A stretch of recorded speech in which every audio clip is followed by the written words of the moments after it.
Hello students, कैसे हैं आप सब। स्वागत है आप सबका आगाज इंस्टीट्यूट में। मध्य प्रदेश लोक सेवा आयोग के अंतर्गत जो सिविल सर्विसेज होती हैं, उस सिविल सर्विसेज की जो प्रारंभिक परीक्षा है 2026 के लिए, बहुत जल्दी आपको उसका नोटिफिकेशन देखने को मिलने वाला है।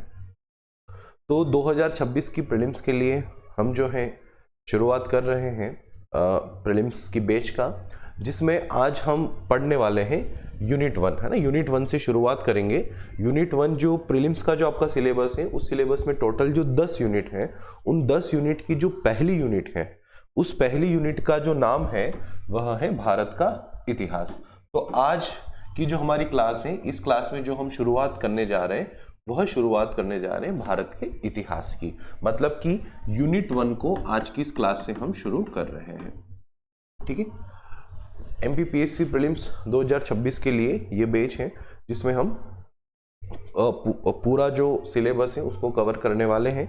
10 की 10 यूनिट आपको यहाँ पर पढ़ाई जाएगी, ठीक है। चलिए तो करते हैं शुरुआत। जो सबसे पहला टॉपिक है हमारा संकल्पना एवं विचार। संकल्पना एवं विचार नामक टॉपिक के अंतर्गत जो पहला सब टॉपिक है वह है प्राचीन भारतीय ज्ञान परंपरा।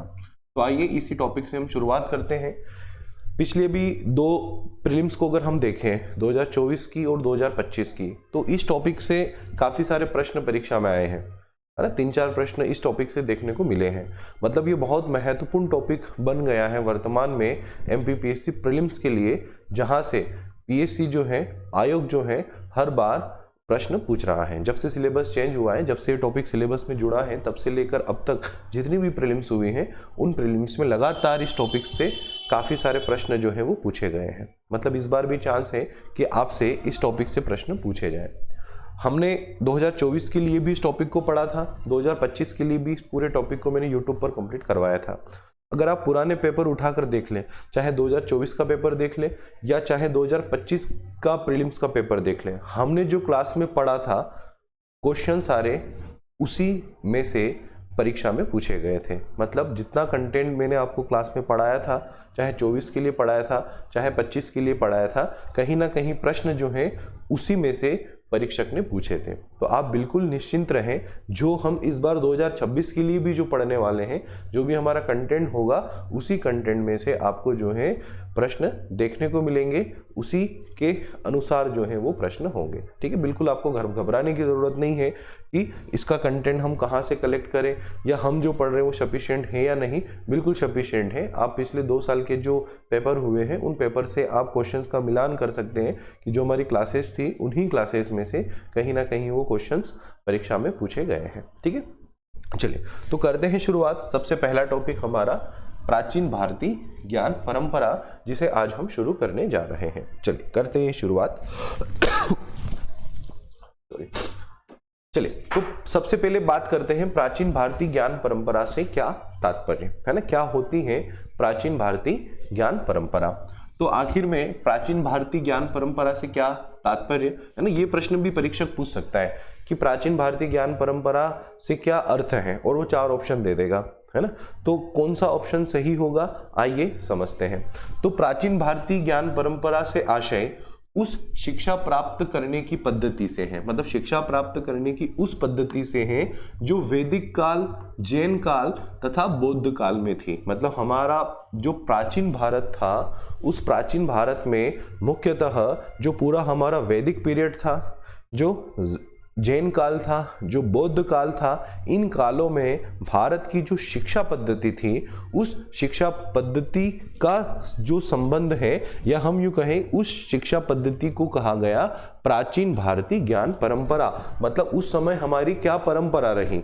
वर्तमान में हमारी शिक्षा परंपरा कैसी है, हम पहले प्राइमरी स्कूल जाते हैं, फिर मिडिल स्कूल जाते हैं, फिर हाई स्कूल जाते हैं, हाई सेकेंडरी जाते हैं, उसके बाद कॉलेज में हम दाखिला लेते हैं, उसके बाद ग्रेजुएशन के बाद पोस्ट ग्रेजुएशन होता है ना। इस प्रकार से सारी हमारी पद्धति बनी हुई है। तो उस समय क्या पद्धति थी, क्या उस समय भी प्राथमिक शिक्षा होती थी, क्या उस समय भी ये विश्वविद्यालयों वाली शिक्षा होती थी, या उस समय भी कोई डिग्री मिलती थी, क्या उस समय भी शिक्षा का उद्देश्य सिर्फ और सिर्फ नौकरी पाना होता था, है ना। वर्तमान में तो शिक्षा का उद्देश्य यही है ना कि आप डिग्री लो ताकि हम नौकरी प्राप्त कर सके, है ना। वर्तमान में तो बच्चों को पढ़ाने का उद्देश्य भी माँ बाप यही समझते हैं कि यार पढ़ लिख लेगा तो कुछ नौकरी लग जाएगी, है ना, पढ़ लिख लेगा तो कुछ काम कर लेगा, है ना। यही जनरली शिक्षा के पीछे उद्देश्य समझा जाता है। तो क्या उस समय भी शिक्षा के पीछे का उद्देश्य यही था कि शिक्षा प्राप्त करने का मतलब नौकरी प्राप्त करना, या उस समय शिक्षा का मतलब कुछ और हुआ करता था, शिक्षा का अर्थ कुछ और था, या शिक्षा का उद्देश्य कुछ और था? ये सारी चीजें हम इस क्लास में समझने वाले हैं, ठीक है।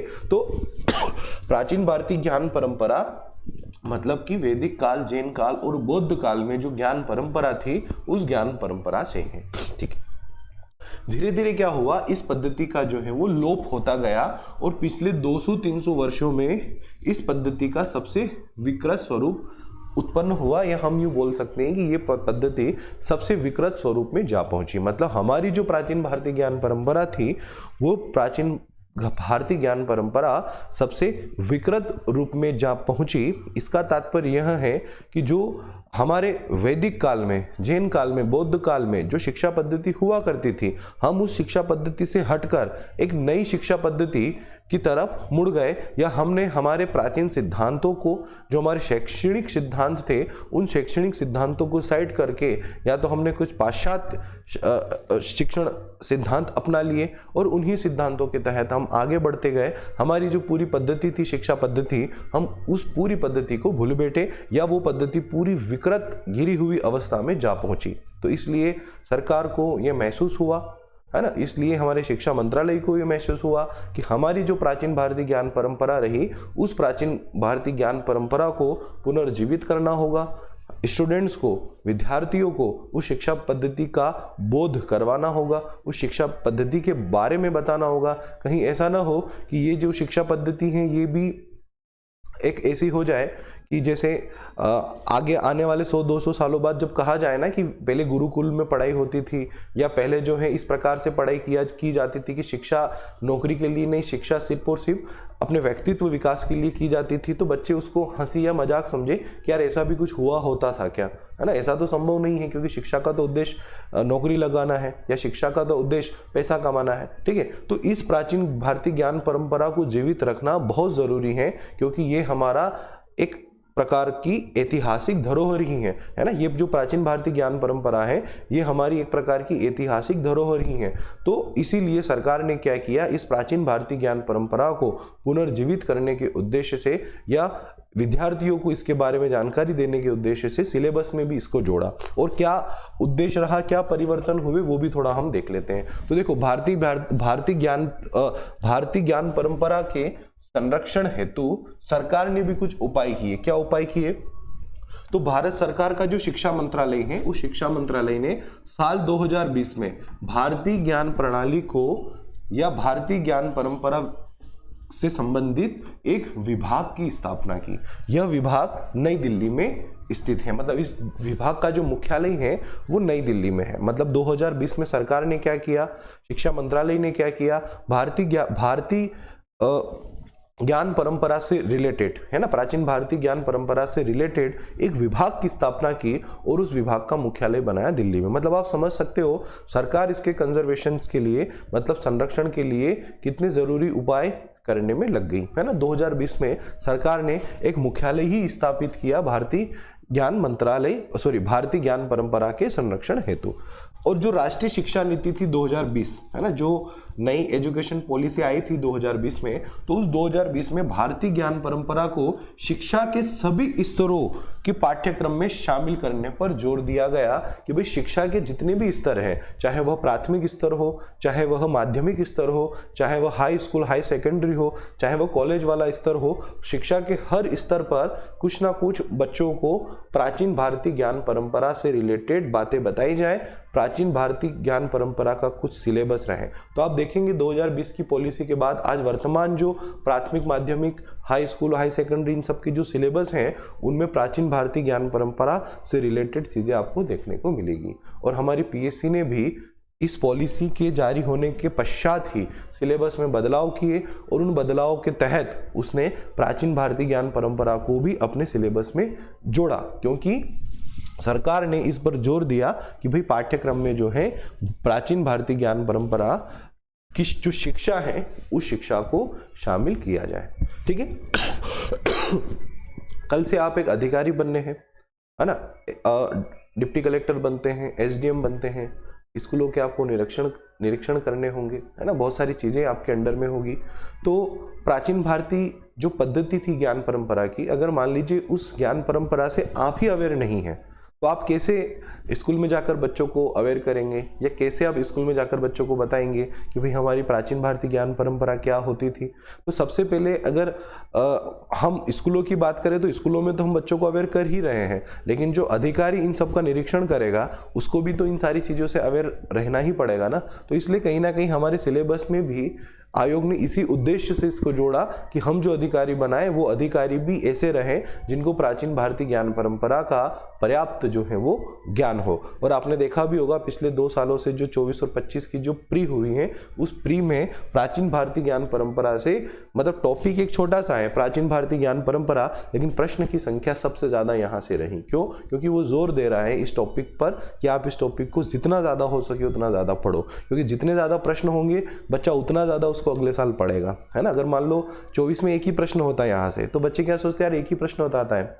25 में मान लो एक ही प्रश्न होता है, तो बच्चे क्या सोचते हैं यार एक ही प्रश्न होता आता है, थोड़ा बहुत पढ़ लो। उसने प्रश्नों की संख्या बढ़ाई ताकि हम भी इसको पढ़ने की जो गहराई है उस गहराई को और बढ़ाएं, है ना, और हम डिटेल में जाकर प्राचीन भारतीय ज्ञान परंपरा को पढ़ें। ठीक है, उद्देश्य बिल्कुल सिंपल है कि हमारी प्राचीन भारतीय ज्ञान परंपरा जो थी उस परंपरा का हमें संरक्षण करना है। ठीक है, और कल से आपके ऊपर काफी सारी जिम्मेदारी होगी, समाज की जिम्मेदारी होगी, प्रशासन की जिम्मेदारी होगी। तो एक प्रशासनिक अधिकारी जब कुछ चीजों का संरक्षण कर रहा है तो उसको भी तो इन सारी चीजों की जानकारी हो कि आखिर में ये परंपराएं थी क्या, आखिर प्राचीन भारतीय ज्ञान परंपरा में होता क्या था। तो इन्हीं सारे उद्देश्यों से सिलेबस में इसे जोड़ा गया है। ठीक है, इसी सारे उद्देश्यों से सिलेबस में इस प्राचीन भारतीय ज्ञान परंपरा को जोड़ा गया है। ठीक है, तो आप इतना समझ चुके होंगे कि प्राचीन भारतीय ज्ञान परंपरा से क्या आशय और प्राचीन भारतीय ज्ञान परंपरा को सिलेबस में जोड़ने के पीछे सरकार का जो उद्देश्य है वो उद्देश्य क्या है, ये आपको अच्छे से क्लियर हो चुका होगा। चलिए अब बढ़ते हैं आगे। अब बात करते हैं कि ये जो हमारी प्राचीन भारतीय ज्ञान परंपरा थी, इस प्राचीन भारतीय ज्ञान परंपरा के विषय में अगर हमें जानना हो तो जानने के सोर्स क्या क्या है, मतलब कौन कौन से स्रोत हैं जिन स्रोतों से हम इस प्राचीन भारतीय ज्ञान परंपरा के विषय में ज्ञान प्राप्त कर सकते हैं। तो देखो कुछ स्रोत हैं साहित्यिक, जिनमें वेद हैं हमारे, पुराण, उपनिषद, ब्राह्मण ग्रंथ, स्मृतियां, सूत्र, बोध तथा जैन साहित्य जितना भी है। उनके अलावा और भी कई सारे ऐसे ग्रंथ हैं जिन ग्रंथों से हमें जो है जानकारियां मिलती हैं किसके विषय में, प्राचीन भारतीय ज्ञान परंपरा के विषय में, कि उस समय ज्ञान परंपरा कैसी थी, बच्चों को किस उम्र में पढ़ाया जाता था, बच्चों को स्कूल जाने से पहले क्या कोई कॉम्पिटिटिव परीक्षा देनी होती थी, क्या बच्चों के लिए कोई शारीरिक शिक्षाएं होती थी, क्या बच्चों को कोई साहित्यिक शिक्षा दी जाती थी, क्या बच्चों को सांस्कृतिक शिक्षा दी जाती थी। मतलब सारी जानकारियां इन ग्रंथों में भरी पड़ी हैं कि आखिर में उस समय की हमारी ज्ञान परंपरा क्या थी, कैसे ज्ञान प्राप्त किया जाता था, ज्ञान प्राप्त करने का अधिकार किस किस को था, ज्ञान प्राप्त करने की उम्र क्या थी, ये सारी की सारी चीजें आपको इन ग्रंथों में देखने को मिलेगी। ठीक है, तो प्राचीन भारतीय ज्ञान परंपरा के विषय में जानने के अगर हम स्रोत देखें तो ये सारे स्रोत हैं जिनमें वेद, पुराण, उपनिषद, ब्राह्मण ग्रंथ, स्मृतियां, सूत्र, बोध तथा जैन साहित्य आदि आते हैं। परीक्षक सीधा प्रश्न कर सकता है कि प्राचीन भारतीय ज्ञान परंपरा के विषय में जानने के स्रोत कौन कौन से हैं। नंबर 1 उसने बोल दिया कौटिल्य का अर्थशास्त्र, है ना। नंबर 2 वेद, नंबर 3 और भी कोई ग्रंथ उसने दे दिया, है ना, कालिदास का कोई ग्रंथ का नाम दे दिया, और नंबर 4 इनमें से सभी या इनमें से कोई नहीं, है ना। इस तरीके से वो 4 ऑप्शन देगा। तो आपको पहचानना होगा कि आखिर में कौन सा ग्रंथ है जो प्राचीन भारतीय ज्ञान परंपरा के विषय में बात करता है। ठीक है, चलिए बढ़ते हैं आगे। चलिए अब देखो प्राचीन भारतीय ज्ञान परंपरा में शिक्षा के क्या उद्देश्य थे, है ना। मतलब प्राचीन भारत में जो शिक्षा दी जाती थी, खासकर वैदिक काल में, जैन काल में, बौद्ध काल में जो शिक्षा दी जाती थी, आखिर में उस शिक्षा का क्या उद्देश्य था। आज से हम लगभग 2500 से लेकर 3500 साल पुरानी ये बात कर रहे हैं, है ना। ये जो बात हम कर रहे हैं ना कि भाई कौन सी शिक्षा पद्धति, तो आज से लगभग 2500 से लेकर 3500 साल पहले जो शिक्षा पद्धति थी उस शिक्षा पद्धति के विषय में हम बात कर रहे हैं। ठीक है, तो उस समय ज्ञान प्राप्त करने का या शिक्षा का उद्देश्य क्या हुआ करता था। जैसे आज उद्देश्य क्या है, वर्तमान में उद्देश्य क्या है, नौकरी प्राप्त करना। अधिकतम बच्चे यही कहेंगे कि सर नौकरी प्राप्त करना उद्देश्य है। जैसे आप प्राचीन भारतीय ज्ञान परंपरा पढ़ रहे हो तो क्या इसलिए पढ़ रहे हो क्या कि आपको इस प्राचीन भारतीय ज्ञान परंपरा की जानकारी मिल जाए कि आखिर में प्राचीन भारतीय ज्ञान परंपरा नहीं क्या थी, है ना। अगर ये इस उद्देश्य से पढ़ रहे होते तो आप पहले भी पढ़ चुके होते, लेकिन जब पीएससी ने सिलेबस में जोड़ा उसके बाद ही आप इसको पढ़ने लगे। क्यों पढ़ने लगे, क्योंकि आपको यहाँ से नंबर चाहिए। नंबर क्यों चाहिए, क्योंकि आपको नौकरी चाहिए, है ना। तो कहीं ना कहीं आज शिक्षा का व्यवसायीकरण हो चुका है। शिक्षा जो है वो पूरी तरीके से कैसी हो गई है, एक प्रकार से देखा जाए तो हालांकि निःशुल्क तो रही ही नहीं, शिक्षा कैसी हो गई है पूरी तरीके से, वो हो चुकी है सिर्फ और सिर्फ नौकरी प्राप्त करने का उद्देश्य उसमें हो गया कि शिक्षा क्यों प्राप्त करना है, ताकि नौकरी मिल जाए, है ना, ताकि कोई नौकरी हमें मिल जाए। बस यही उद्देश्य आपको 90% स्टूडेंट का मिलेगा कि शिक्षा क्यों चाहिए, पढ़ाई क्यों करना है, क्योंकि नौकरी करना है, ठीक है। लेकिन उस समय ऐसा नहीं था। उस समय शिक्षा प्राप्त करने का उद्देश्य था श्रेष्ठ चरित्र निर्माण, है ना। उस समय लोगों को शिक्षा के माध्यम से ही पता चलता था कि आखिर में हमारे कर्तव्य क्या है। हम मनुष्य तो हैं, लेकिन मनुष्य होते हुए हमें किन कर्तव्यों को फॉलो करना है, क्या क्या हमारे कर्तव्य होंगे, हमें किस प्रकार का व्यवहार करना है, ये सारी जो बातें हैं वो इस शिक्षा पद्धति में मतलब प्राचीन भारतीय ज्ञान परंपरा में बच्चों को सिखाई जाती थी। दूसरा, व्यक्तित्व का विकास, है ना। शिक्षा प्राप्ति का जो उद्देश्य होता था वो उद्देश्य होता था व्यक्तित्व विकास। तीसरा, नागरिक और सामाजिक कर्तव्यों का विकास, मतलब एक किसी भी राष्ट्र के नागरिक होते हुए या किसी भी समाज के आप नागरिक होते हुए या समाज के व्यक्ति होते हुए आपके क्या कर्तव्य होने चाहिए, उन कर्तव्यों का विकास। जैसे आपने कोई भी पुराने पौराणिक सीरियल देखे हो, चाहे रामायण महाभारत, तो उसमें आपने देखा होगा ना, बार बार कोई व्यक्ति किसी को ये बोलता है कि भाई ये इस राज्य के नागरिक होते हुए हमारा ये कर्तव्य नहीं है, है ना। आपने एक मूवी भी देखी होगी, कौन सी मूवी, बाहुबली, है ना, जिसमें कटप्पा जो होता है वो अपनी रानी का आदेश मानता है, चाहे उसके लिए उसको स्वयं बाहुबली को ही क्यों नहीं मारना पड़ा। क्यों, उसने क्या समझा कि भाई ये नागरिक मतलब मेरा कर्तव्य है, ये, है ना, ये मेरा कर्तव्य है, राज आदेश है, मतलब ये मुझे मानना ही है। आज वर्तमान में देख लो आप, अगर ऐसी चीज हो जाए तो खुद विरोध पे उतर जाएंगे, भाई हम नहीं मानेंगे इस आदेश को, ये तो पूर्ण रूप से गलत है। लेकिन पहले लोगों को शिक्षा ही ऐसी दी जाती थी कि भाई जो आप नागरिक हैं तो आपके क्या कर्तव्य हैं, सामाजिक हैं तो आपके क्या कर्तव्य हैं, मतलब नागरिक और सामाजिक कर्तव्य जो है उन कर्तव्यों को विकसित करने के लिए शिक्षा जो है वो दी जाती थी। नेक्स्ट, मोक्ष और निर्वाण प्राप्ति, मतलब उस समय लोगों का एक ही क्वेश्चन हुआ करता था, हम फिलोसॉफी में भी पढ़ते हैं, आगे आपको षड दर्शन देखने को भी मिलेंगे। तो उन षड दर्शनों में कहीं ना कहीं एक बात सीधी कही गई है कि दुखों से भरा ये संसार है और दुखों से मुक्ति अगर मिल सकती है तो वो मिल सकती है सिर्फ और सिर्फ मोक्ष से। मतलब दुखों की मुक्ति का अगर कोई उपाय है तो वो उपाय सिर्फ और सिर्फ मोक्ष है। तो वो मोक्ष कैसे मिलेगा, है ना, कहीं से ढूंढकर लाना पड़ेगा।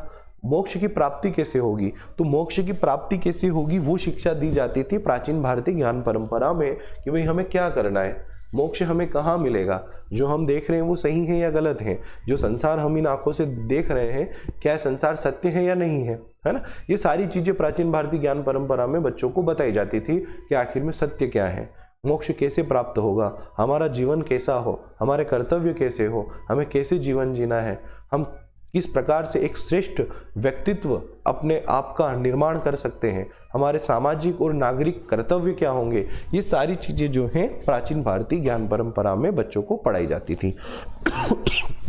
नेक्स्ट, संस्कृति का संरक्षण और विकास, है ना। बच्चों को ये भी शिक्षा दी जाती थी कि भाई हम हमारी संस्कृति का संरक्षण करें और उस संस्कृति का विकास करें, क्योंकि संस्कृतियां जहाँ पर विलुप्त हुई हैं या फिर हम यूँ कहें कि संस्कृति जहाँ पर विकृत हुई है वहाँ पर सर्वनाश ही हुआ है ना। तो हमेशा व्यक्ति को अपनी संस्कृति से जुड़ा रहना ही चाहिए और ये प्राचीन भारतीय ज्ञान परंपरा को पढ़ाने का कहीं ना कहीं उद्देश्य यही है कि हम हमारी संस्कृति से जुड़े रहें, हमें हमारी संस्कृति का ज्ञान रहे। आप सिलेबस में देखिएगा हमारी सांस्कृतिक विरासत पूरा एक चैप्टर पूरा सिलेबस में आयोग ने दिया है ना। तो मतलब हम संस्कृति से जुड़े रहें, मतलब सांस्कृतिक जो हमारी विरासत है या सांस्कृतिक जो हमारी विरासत है उस विरासत का हमें भलीभांति ज्ञान रहे और हम उसका संरक्षण करें, हम उसका विकास करें। ये उद्देश्य उस समय क्या किसका था? ज्ञान परंपरा का। वर्तमान में उद्देश्य अलग है। वर्तमान में तो उद्देश्य क्या हो चुके हैं? नौकरी प्राप्त करना, ठीक है, या बस डिग्री हासिल करना, है ना। बहुत सारे तो डिग्री हासिल करने के उद्देश्य से भी शिक्षा प्राप्त करते हैं। जैसे कोई किसी ने एमए किया, शिक्षक बन गया, टीचर बन गया, बीएड वगैरह कर लिया, लेकिन अब वो चाहता है कि मैं आगे और भी पढूं, मेरे नाम के आगे डॉक्टर लगे, है ना, मैं पीएचडी करूं, है ना। अब उसको पीएचडी इसलिए नहीं करना है कि उसको पैसा चाहिए, नौकरी उसकी लग चुकी है, लेकिन उसको अब क्या चाहिए? उसको नाम चाहिए कि यार मेरे नाम के आगे डॉक्टर लग जाए, मुझे एक डिग्री मिल जाए, मुझे कोई उपाधि मिल जाए। तो वर्तमान में शिक्षा का उद्देश्य ये हो गया, डिग्री हासिल करना या नौकरी प्राप्त करना। पहले ऐसा नहीं होता था। पहले शिक्षा के लिए कोई डिग्री नहीं दी जाती थी, डिग्री कोई मांग भी नहीं करता था। पहले शिक्षा प्राप्त की जाती थी हमारे जो गुण हैं उन गुणों को सद्गुणों में बदलने के उद्देश्य से, है ना। व्यक्ति में कई सारे गुण होते हैं, अच्छे गुण भी होते हैं, बुरे गुण भी होते हैं। तो क्या हमारे सद्गुण हैं, क्या किस प्रकार का हमें व्यवहार करना है, किस प्रकार का जीवन हमें जीना है, ये सारी चीजें सीखने के उद्देश्य से शिक्षा बच्चे प्राप्त करते थे। और इन्हीं उद्देश्यों की पूर्ति हेतु विद्यालयों, गुरुकुलों, विश्वविद्यालयों आदि जगह बच्चे जाते थे और वहां रहते थे और शिक्षा प्राप्त करते थे, ठीक है। चलिए, तो ये प्राचीन भारत में शिक्षा प्राप्त करने का उद्देश्य था। यहां से भी प्रश्न परीक्षा में आ सकता है कि प्राचीन भारतीय ज्ञान परंपरा में शिक्षा प्राप्त करने के उद्देश्य क्या होते थे। इस प्रकार से आपसे प्रश्न एग्जामिनर पूछ सकता है, ठीक है। चलिए, अब देखो नेक्स्ट हम बात करेंगे शिक्षा के स्वरूपों की, कि उस समय शिक्षा के क्या क्या स्वरूप थे, ठीक है। चलिए, ठीक है, यहां तक सभी को क्लियर है? यहां तक सभी को क्लियर है? चलिए, कोई भी डाउट हो तो आप मैसेज जरूर कीजिएगा, ठीक है। तो उस समय शिक्षा के दो स्वरूप थे, एक थी अनौपचारिक शिक्षा और एक थी औपचारिक शिक्षा, ठीक है। शिक्षा के दो स्वरूप प्राचीन भारतीय ज्ञान परंपरा में हमें देखने को मिलते हैं। वर्तमान में भी ये दो स्वरूप हैं, हम अभी इन पर बात करेंगे। चलिए, तो अनौपचारिक स्वरूप में जैसे परिवार, पुरोहित, पंडित, सन्यासी, त्योहार प्रसंग आदि के माध्यम से ये अनौपचारिक शिक्षा बच्चा जो है वो प्राप्त करता था। और औपचारिक शिक्षा के लिए उसको मंदिर, आश्रम और गुरुकुल जाना होता था, जहां पर वह औपचारिक शिक्षा प्राप्त करता था। अब देखो अनौपचारिक शिक्षा कैसी? जैसे बच्चा घर में छोटा होता है तो आपने देखा होगा ना, घर के जो बड़े बुजुर्ग होते हैं वो बच्चे को पहले से ही बोलते हैं, बेटा झूठ नहीं बोलना है ना, सत्य बोलो, चोरी मत करो, है ना। इस प्रकार की जो बेसिक शिक्षा है वो बच्चे को कहाँ से मिलना शुरू हो जाती है? घर से। मुझे नहीं लगता कोई भी माँ बाप अपने बच्चे को ये कहता होगा कि बेटा चोरी करो, झूठ बोलो, लोगों को गालियाँ दो, है ना। भले ही माता पिता ये सब करते रहे होंगे, लेकिन वो कभी नहीं चाहेंगे कि उनका बेटा भी ये सब करे। तो बच्चे को हमेशा अच्छी शिक्षाएं ही दी जाती हैं, है ना। अपवाद हालांकि हो सकते हैं, लेकिन बच्चे को हमेशा परिवार जो है वो अच्छी शिक्षा ही प्रदान करता है। तो अनौपचारिक रूप से जो शिक्षा बच्चे को मिलती थी वो कहाँ से मिलती थी? परिवार से। आज भी हमें ये स्वरूप देखने को मिलता है। बच्चे जब स्कूल नहीं जाते हैं उससे पहले भी वो 4-5 साल में अपने घर परिवार से काफ़ी चीज़ें सीख चुके होते हैं, है ना। हो सकता है वो कोई गिनती सीख लें, ABCD सीख लें, है ना, अल्फ़ाबेट वगैरह सीख लें, वर्णमाला के कुछ वर्ड वो बोलना सीख जाए, है ना। बहुत सारी चीज़ें उनको घर पर माता पिता, दादा दादी सिखा देते हैं, है ना। तो ये अनौपचारिक शिक्षा है जो घर से प्राप्त होती है। दूसरा पुरोहित, जैसे घर पर कोई पंडित जी वगैरह आए तो वो कोई शास्त्र वगैरह की बातें करने लगे, कुछ प्राचीन जो हमारे ग्रंथ रहे हैं, जो प्राचीन परंपरा रही, उनके बारे में बच्चों को बताने लगे, है ना। तो पुरोहित से, पंडित से, सन्यासियों से, इनसे भी हम क्या अनौपचारिक रूप से शिक्षा प्राप्त करते हैं। और ज़रूरी नहीं बचपन में ही, बड़े होने के बाद भी, है ना। आपकी उम्र भले 20 साल है, लेकिन कोई सन्यासी आया, उस सन्यासी ने आपको जीवन का कोई बहुत गहरा रहस्य बता दिया, है ना, और आपको समझ में आ गया कि नहीं यार, ये सन्यासी महोदय जो है बिल्कुल सत्य कह रहे हैं कि जीवन में हम धन के पीछे दौड़ रहे हैं, लेकिन ये धन तो किसी का नहीं हुआ, नहीं किसी के काम आया, बड़े बड़े धनवान भी इस धन को यहीं छोड़कर चले गए, तो हम क्यों व्यर्थ में इतना इकट्ठा करें, जितना है उसी में खुश रहे। और आपने उस सन्यासी से शिक्षा प्राप्त की और आप अब जीवन को एक अलग नज़रिए से देखने लगे, आपके पास जो है उसमें आप संतुष्ट रहने लगे और आपका पूरा जीवन बदल गया। तो ज़रूरी नहीं कि इस शिक्षा के लिए आपको कहीं स्कूल जाना पड़ा या कहीं कॉलेज जाना पड़ा, ये अनौपचारिक रूप से आपको घर पर ही या किसी सन्यासी के पास मिल गई, है ना। तो ये सारे शिक्षा के अनौपचारिक स्वरूप हैं, है ना, जो परिवार हैं, पुरोहित हैं, पंडित, सन्यासी, इनसे शिक्षा मिलती आज भी मिलती हैं, पहले भी मिलती थी, है ना। उस समय भी शिक्षा का स्वरूप था अनौपचारिक, है ना। इसमें अनौपचारिक रूप से शिक्षा मिलती थी। जैसे कोई त्योहार प्रसंग आया तो उस त्योहार प्रसंग में भी काफी सारी शिक्षाएं मिलती हैं, जैसे बड़ों के पैर छुओ, है ना, ये त्योहार हम इसलिए मनाते हैं क्योंकि उस समय ऐसा हुआ था।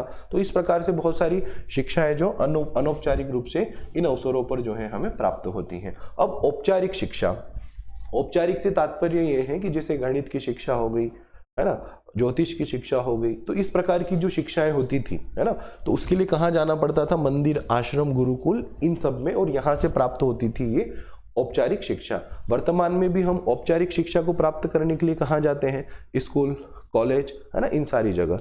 तो उस समय भी शिक्षा का ये औपचारिक शिक्षा स्वरूप तो जो था, इसमें बच्चे गुरुकुल में, किसी आश्रम में या किसी मंदिर में जनरली प्राथमिक शिक्षा मिलती थी। जैसे वर्तमान में आंगनवाड़ी टाइप के जो सेंटर बने हुए हैं ना, जहाँ बच्चे को कुछ प्राथमिक शिक्षा दे दी जाए, वैसे मंदिर होता था। मतलब मंदिर आज भी है, लेकिन उस समय मंदिर एक शिक्षा का केंद्र होता था, जहाँ पर जो पंडित वगैरह जो होते थे या कोई सन्यासी वगैरह है, तो वहाँ लोगों को वो धर्म से रिलेटेड शिक्षा देता था, कुछ सिद्धांत बताता था, जीवन जीने की पद्धतियाँ बताता था कि भाई हमें ऐसा जीवन जीना चाहिए, हमें हमेशा सत्य बोलना चाहिए, अहिंसा का पथ पालन करना चाहिए, है ना। इस प्रकार से शिक्षाएं मंदिरों में दी जाती थी। तो वहाँ पर भी बच्चे रेगुलर जाते थे और वहाँ पर वो शिक्षा प्राप्त करते थे। तो औपचारिक रूप से उस समय मंदिरों में भी शिक्षा दी जाती थी, है ना। तो मंदिर, आश्रम, गुरुकुल, इन सारे ही जगह पर औपचारिक शिक्षा मिलती थी। तो एक अनौपचारिक और एक औपचारिक, ये दो शिक्षा के स्वरूप थे जो वर्तमान में भी हमें देखने को मिलते हैं। हालांकि वर्तमान में तो हम काफ़ी सारे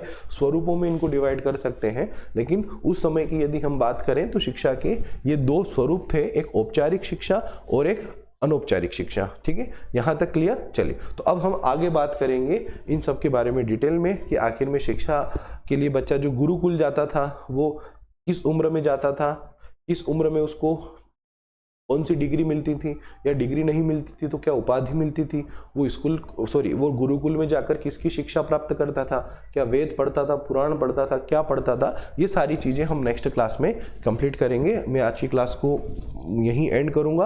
अगर आपको यहाँ तक कोई भी डाउट्स हो तो आप बताइएगा। चलिए, तो मिलते हैं अगली क्लास में, तब तक के लिए good day, good bye, all the best.